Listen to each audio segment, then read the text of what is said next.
প্রথম কথা হলো প্রতিবন্ধী ব্যক্তিরা সব জায়গায় বৈষম্যের শিকার। প্রতিবন্ধী ব্যক্তি জন্মগতভাবে প্রতিবন্ধী হয়ে থাকে, বিভিন্ন রাষ্ট্রের কাজে জন্য প্রতিবন্ধী, সেনাবাহিনী, পুলিশ বিভিন্ন কাজ করতে যায়, তারা প্রতিবন্ধী হয়। আপনারা জানেন যে বৈষম্য বিরোধী আন্দোলনে অনেক প্রতিবন্ধী হয়েছে বিভিন্নভাবে, কারো চোখ হারাইছে, কারো পা হারাইছে, এবং অনেক সময় কলকারখানায় কাজ করতে যেয়ে অনেক প্রতিবন্ধী হয় বিভিন্ন কারণে।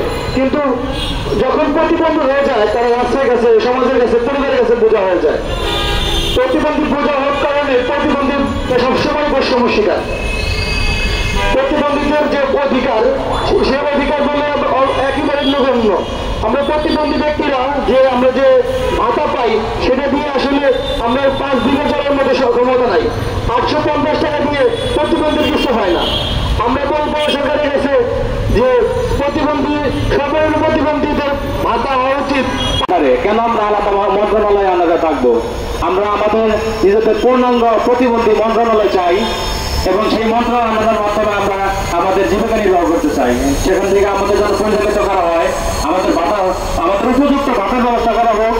এবং সামনে আমাদের নির্বাচন আছে, নির্বাচনে সংরক্ষিত আসন হয় মহিলা 50 জন, কিন্তু সেখানে আমাদেরও একটা সংরক্ষিত আসনের ব্যবস্থা করা হোক। কমপক্ষে 10 জন প্রতিনিধি ওখানে আমরা প্রতিবন্ধী ব্যক্তি আমরা কিন্তু পাই না।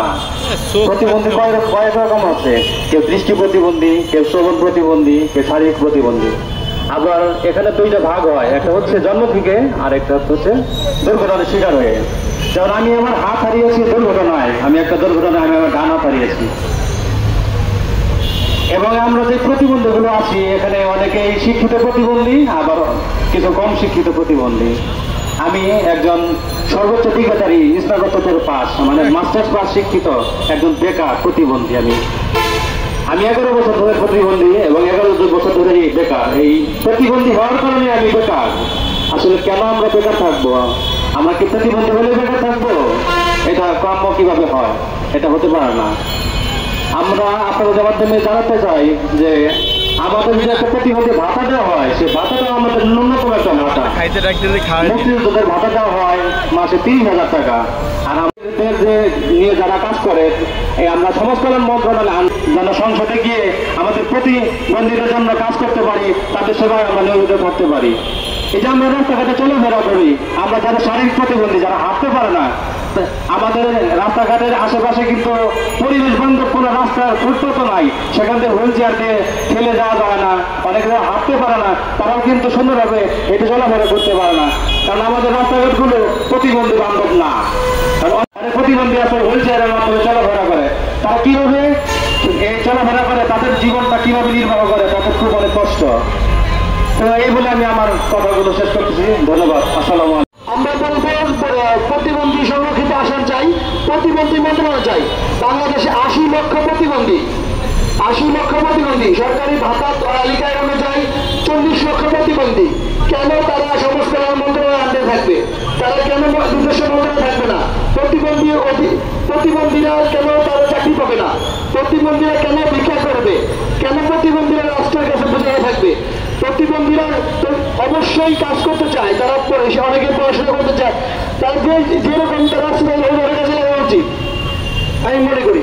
এবং আমার আরো বলতে চাই যে প্রতিবন্ধী ব্যক্তিদের যে অধিকারগুলো আছে, যে আমাদের যে সরকারি সেটা যে আমাদেরকে বলবো কি, আমাদের সুবর্ণ নাগরিক হিসেবে ঘোষণা করছে, আমাদেরকে নাগরিক করা হয়েছে গোল্ডেন সিটিজেন। আসলে কি আমরা গোল্ডেন সিটিজেন হিসেবে আমরা কি সেই অধিকারগুলো পাই? একজন মুক্তিযোদ্ধাও সে গোল্ডেন সিটিজেন, একজন প্রতি পায় 30,000 টাকা, আর প্রতিবন্ধীরা পায় হলে 850 টাকা। ঠিক আছে, মুক্তিযোদ্ধারা দেশের সম্পদ ছিল, তারা রাষ্ট্র করছে। ভাই প্রতিবন্ধীরাও তো কোনো অংশ কম নয়, কারণ প্রতিবন্ধীরা তো রাষ্ট্রের সম্পত্তি। প্রতিবন্ধীকে বোঝাপনা করেন কেন? প্রতিবন্ধীদের সংসদে তাদের কথা বলার অধিকার নাই। নারীরা যদি বৈষম্যের শিকার হয়, তাদের 50টা করে থাকে, 50 জন নারী সংরক্ষিত আসন থাকে, তাহলে প্রতিবন্ধীদের আসন কেন থাকবে না? কেন প্রতিবন্ধীদেরকে 1% আপনি করা হলো?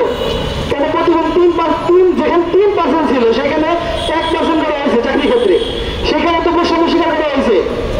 প্রতিবন্ধীরা নিজেরাই তো অবহেলিত, সব জায়গায় অবহেলিত। আমরা যে কোটা সংস্কার করা হয়েছে সেখানে প্রতিবন্ধীদেরকে 3% রাখা হোক এবং প্রতিবন্ধীদেরকে